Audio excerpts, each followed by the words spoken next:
राज्यामध्ये कांद्याला अवघा 1 ते सव्वा रुपये हमीभाव मिळतोय, त्यामुळे कांदा उत्पादक शेतकरी हतबल आहे, त्रस्त आहे. त्यांनी आंदोलनाचा पवित्रा घेतला.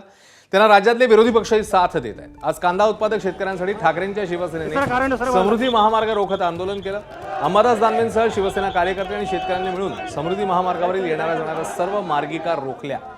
गळ्यात कांद्याच्या माळा घालून सर्व आंदोलकांनी जोरदार घोषणाबाजी केली. यावेळी समृद्धी महामार्गावर टायर जाळण्यात आले. आक्रमक झालेल्या आंदोलकांना रोखण्यासाठी पोलीस दाखल झाले. त्यांनी अंबादास दानवेंना ताब्यात घेतलं. त्यावेळी काही आंदोलकांनी पोलिसांची गाडी रोखण्याचाही प्रयत्न केला.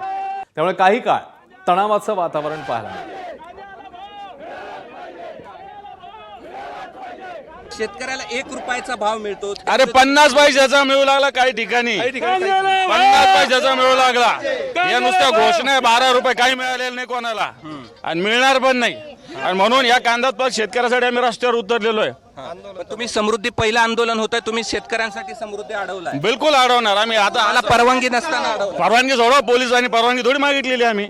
समस्या फार अवघड आहे. एकरी 80,000 रुपये खर्च आहे आणि 10,000 रुपये एकरी कांद्याचे होत आहे. याच्यात काय करायचंय शेतकऱ्यांनी? शेतकऱ्याची हाल एकदम बिकट झालेली आहे.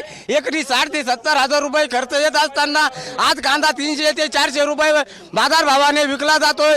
त्यामुळे शेतकऱ्याची हातोनात हाल होत आहे. एबीपी माझा, उघडा डोळे बघा नीट.